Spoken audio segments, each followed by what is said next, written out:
Combien de fois avez-vous prié pour un changement dans votre vie financière et eu l'impression que vos paroles n'atteignaient pas le ciel? Il existe un psaume dans la Bible qui a le pouvoir de débloquer votre vie financière d'une manière que vous n'auriez jamais imaginée. Je ne parle pas de versets mémorisés ou de paroles creuses, mais d'une déclaration prophétique qui active la sagesse divine et fait affluer l'argent de manière surnaturelle dans votre vie. Vous êtes arrivé jusqu'ici parce que Dieu a préparé cette parole spécifiquement pour ce moment de votre vie.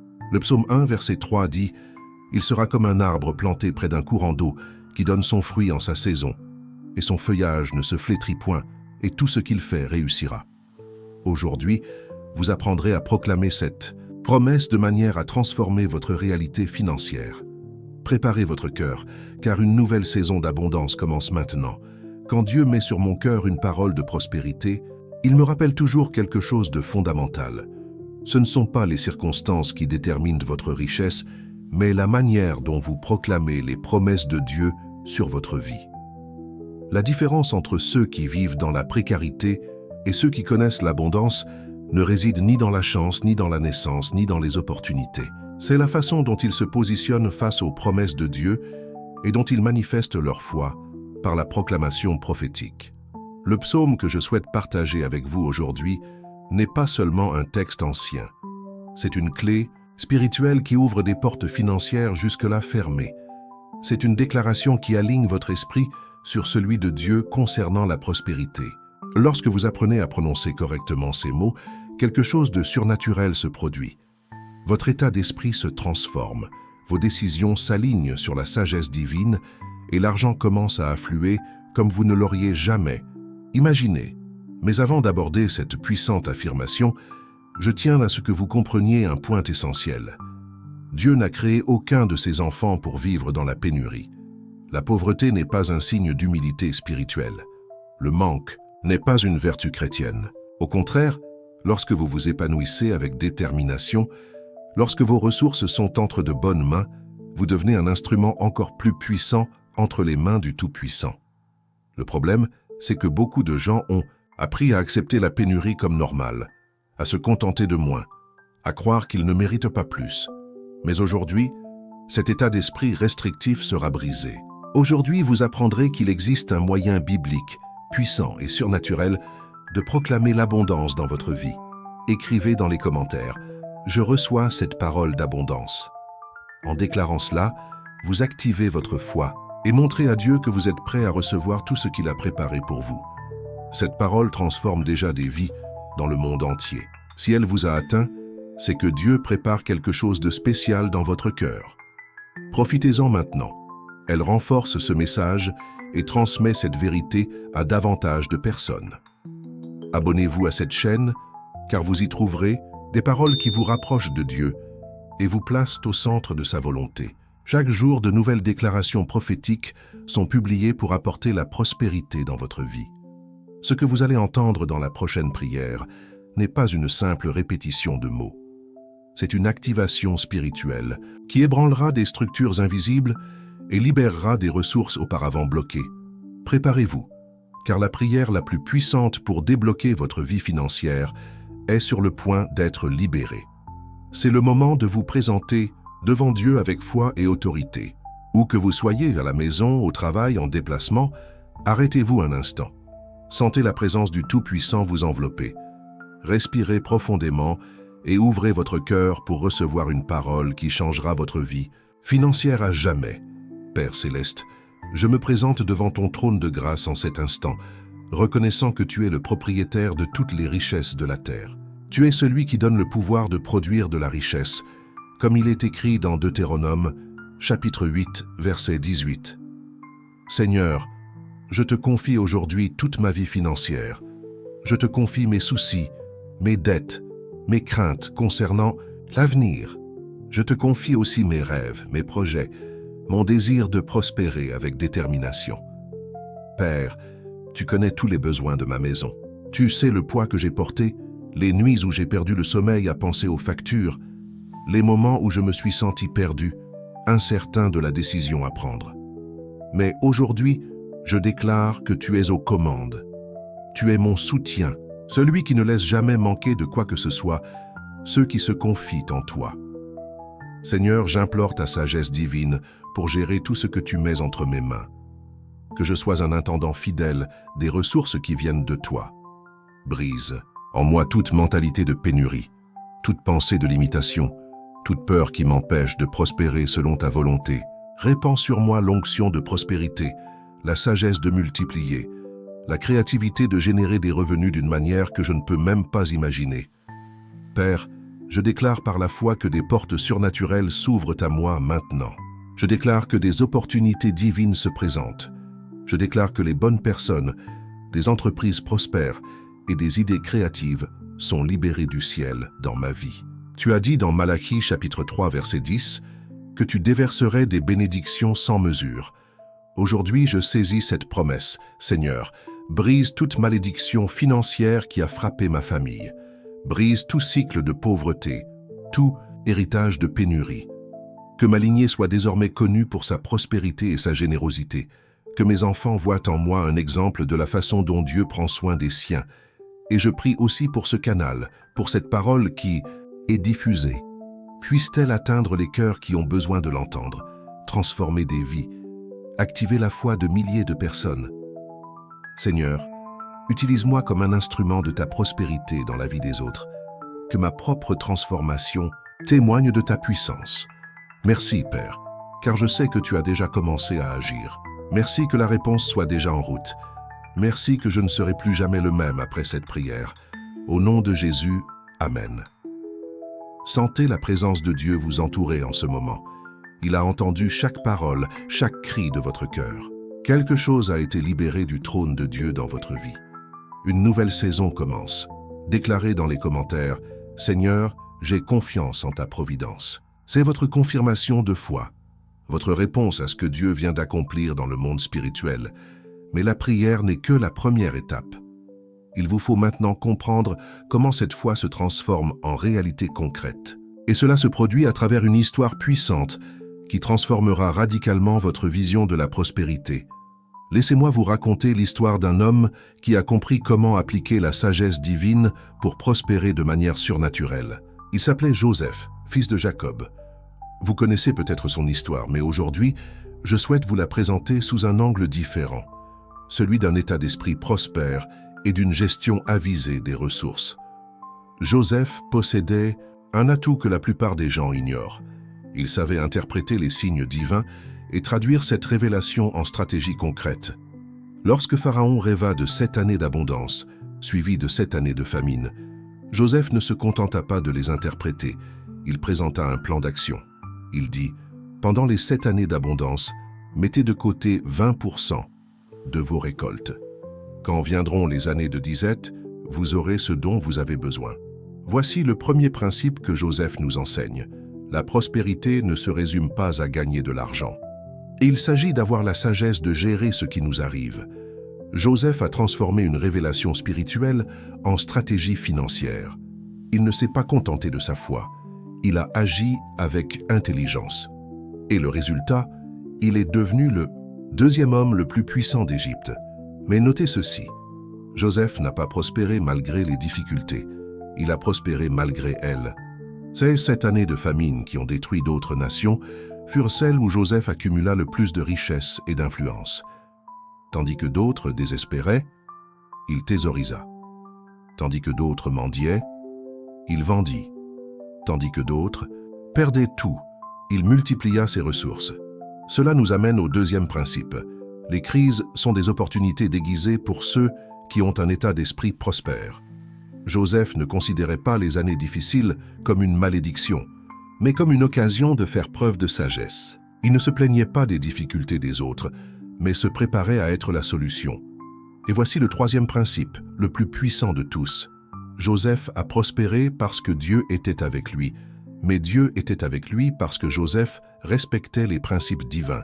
Il était honnête en affaires, fidèle dans les petites responsabilités et visionnaire dans les grandes décisions. Il n'a pas séparé sa vie spirituelle de sa vie financière. Il comprenait que Dieu voulait le bénir dans tous les domaines. Maintenant, transposez cette histoire à votre réalité. Combien de fois avez-vous reçu une idée créative, une intuition, une direction dans votre cœur, sans toutefois agir. Combien de fois Dieu vous a-t-il parlé par une parole, un verset, une circonstance, sans pour autant vous laisser aller à la contemplation? Joseph nous enseigne qu'une révélation sans action est une révélation vaine. Peut-être traversez-vous une période difficile en ce moment. Vos finances sont serrées, les opportunités rares et vos ressources limitées. Mais que se passerait-il si Dieu vous préparait à être la solution pour les autres, et si vos difficultés actuelles vous formaient à votre prospérité future? Et si Dieu vous apprenait à gérer les petites choses pour pouvoir ensuite vous confier beaucoup? L'histoire de Joseph nous montre que Dieu ne veut pas seulement vous bénir, mais aussi vous utiliser comme un canal de bénédiction pour les autres. Cela nous amène directement à l'enseignement biblique le plus profond sur la prospérité, qui peut révolutionner votre vie financière à jamais. La prospérité biblique repose sur 3 piliers fondamentaux que la plupart des gens n'ont jamais pleinement saisis. Une fois ces piliers compris, votre vie financière ne sera plus jamais la même. Le premier pilier est l'état d'esprit d'intendance. Le deuxième est le principe des semis. Le troisième est la loi de la multiplication divine. Commençons par le premier point, la mentalité d'intendant. Dans le premier livre des Chroniques, chapitre 29, verset 14, David déclare « Tout vient de toi, et c'est de ta main que nous t'avons donné. » David a compris une chose révolutionnaire. Nous ne possédons rien. Nous sommes les intendants. De tout.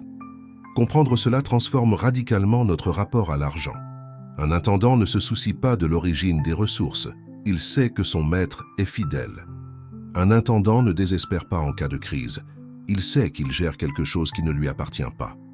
Un intendant n'accumule pas tout pour lui-même. Il comprend qu'il a été placé là pour faire fructifier la richesse. En développant un état d'esprit d'intendant, on cesse de s'inquiéter et on commence à prospérer. Le deuxième pilier est le principe des semailles. Dans 2 Corinthiens, chapitre 9, verset 6, Paul écrit « Celui qui sème peu, moissonnera peu, et celui qui sème abondamment, moissonnera abondamment. » Mais attention, semer n'est pas seulement une question d'argent. On sème avec son temps, son talent, son attention, sa foi et sa générosité. Beaucoup de gens veulent récolter sans semer. Ils veulent l'abondance sans générosité. Ils veulent la multiplication sans investissement. Mais la loi des semailles est inexorable. On récolte toujours plus que ce qu'on a semé.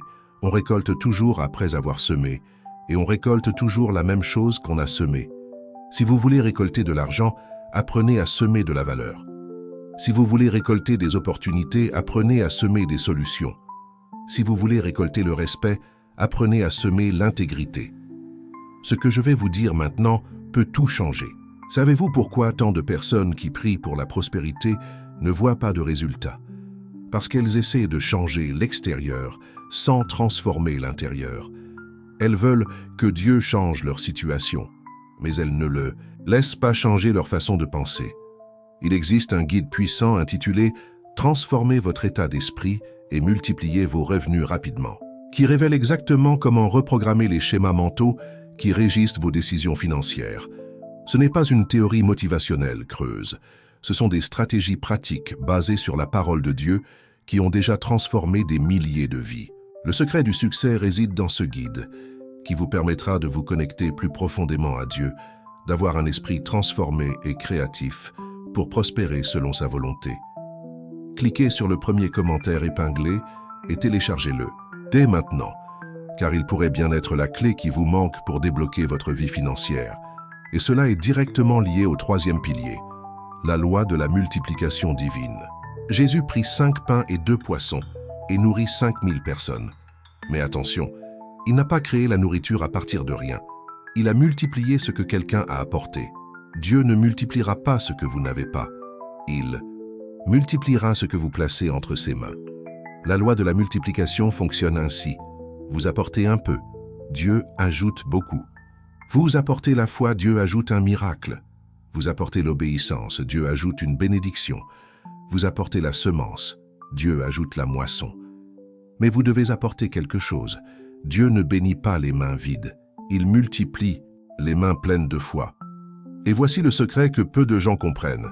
Dieu ne cherche pas seulement à vous enrichir, il veut vous transformer par la prospérité. Chaque dollar qui vous parvient est une épreuve de caractère. Chaque opportunité qui se présente est une épreuve de fidélité. Chaque augmentation de revenus est une occasion d'accroître votre générosité. C'est pourquoi le psaume 1:3 est si puissant. Il est comme un arbre planté près d'un courant d'eau qui donne son fruit en sa saison et dont le feuillage ne se flétrit point, et tout ce qu'il fait réussit. Un arbre ne prospère pas pour lui-même, mais pour porter du fruit aux autres. Vous ne prospérerez pas seulement pour accumuler, mais pour bénir. Déclarez dans les commentaires « Je suis un arbre prospère planté par Dieu ». En faisant cette déclaration, vous activez les 3 piliers de la prospérité biblique dans votre vie. Mais il reste encore quelque chose de plus profond à faire. Vous devez comprendre comment transformer complètement votre état d'esprit financier et activer les pensées qui génèrent la véritable richesse. L'esprit qui a créé vos problèmes financiers n'est pas celui qui créera vos solutions. Si vous voulez des résultats différents, vous devez penser différemment. Et cela commence par les déclarations que vous faites chaque jour. Les mots que vous prononcez programment votre esprit et activent vos forces spirituelles. Je vais vous enseigner les 5 phrases les plus puissantes pour transformer votre état d'esprit financier. Ce ne sont pas de simples phrases motivantes, mais des affirmations bibliques qui, répétées avec foi, reprogramment votre subconscient et alignent vos pensées sur celles de Dieu. Première déclaration. Je suis prospère parce que Dieu est prospère et il vit en moi.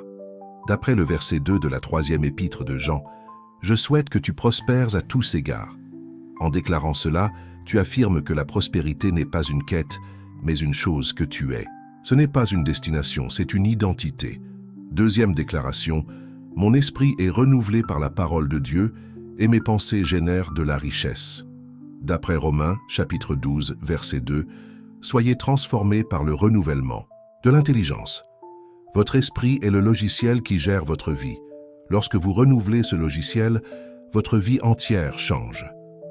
Troisième déclaration, je suis guidé par la sagesse divine dans toutes mes décisions financières. D'après Proverbes chapitre 3, versets 5 et 6, confie-toi en l'Éternel de tout ton cœur, et il aplanira tes sentiers.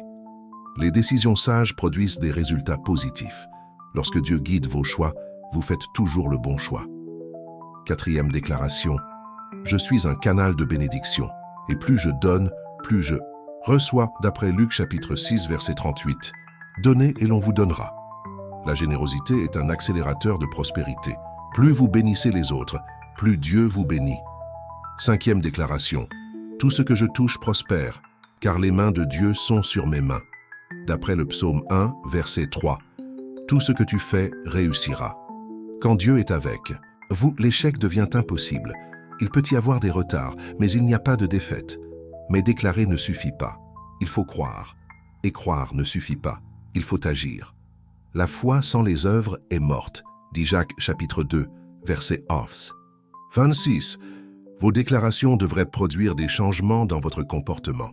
Lorsque vous déclarez que vous êtes prospère, vous commencez à prendre des décisions prospères. Lorsque vous déclarez que vous êtes sage, vous cessez de faire des choix insensés. Lorsque vous déclarez que vous êtes béni, vous cessez de vous comporter en victime. La transformation des mentalités se produit à 3 niveaux. Premièrement, au niveau des mots, ce que vous dites à propos de l'argent, de vous-même, de votre avenir.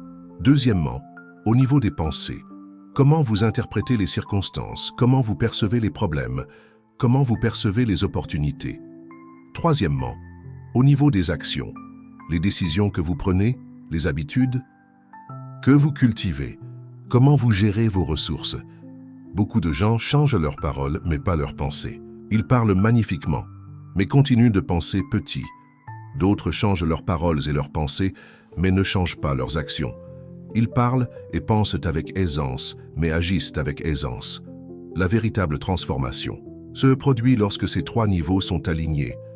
Cette parole est trop précieuse pour la garder pour vous. Dieu vous a confié cette révélation pour bénir les autres. Partagez cette vidéo dès maintenant avec quelqu'un qui a besoin de recevoir cette vérité sur la prospérité. Vous pouvez être l'instrument d'un changement spirituel dans la vie de quelqu'un d'autre. Et voici venu le moment le plus important de tout ce dont nous avons parlé aujourd'hui. Celui où vous comprendrez la prochaine étape concrète pour concrétiser tout cela dans votre vie. Après tout ce que nous avons partagé aujourd'hui, la puissante prière, l'histoire de Joseph, les 3 piliers de la prospérité, les 5 déclarations transformatrices, je veux vous laisser avec une dernière leçon qui pourrait déterminer si vous consommez simplement cette information ou si vous transformez votre vie avec elle. La différence entre ceux qui entendent la parole et ceux qui la vivent réside dans une seule décision: agir immédiatement. Jacques, chapitre 1, verset 22 dit « Mettez en pratique la parole et ne vous bornez pas à l'écouter. » Nombreux sont ceux qui laissent un message comme celui-ci, inspirés, motivés et pleins de foi, mais 3 jours plus tard, ils sont exactement au même point. Pourquoi? Parce qu'ils n'ont pas traduit l'inspiration en action. Ils n'ont pas mis la révélation en pratique.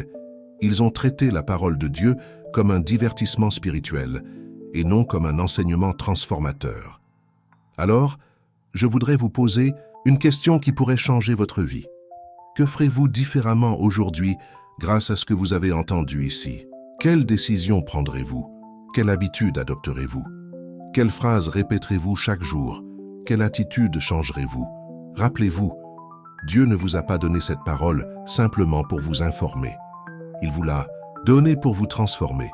Chaque verset que j'ai cité, chaque principe que j'ai expliqué, chaque affirmation que j'ai enseignée, c'était Dieu qui vous parlait directement de l'avenir prospère qu'il a préparé pour vous. Et, avant que j'oublie, le guide de transformation mentale dont j'ai parlé plus tôt est toujours disponible dans le premier commentaire épinglé.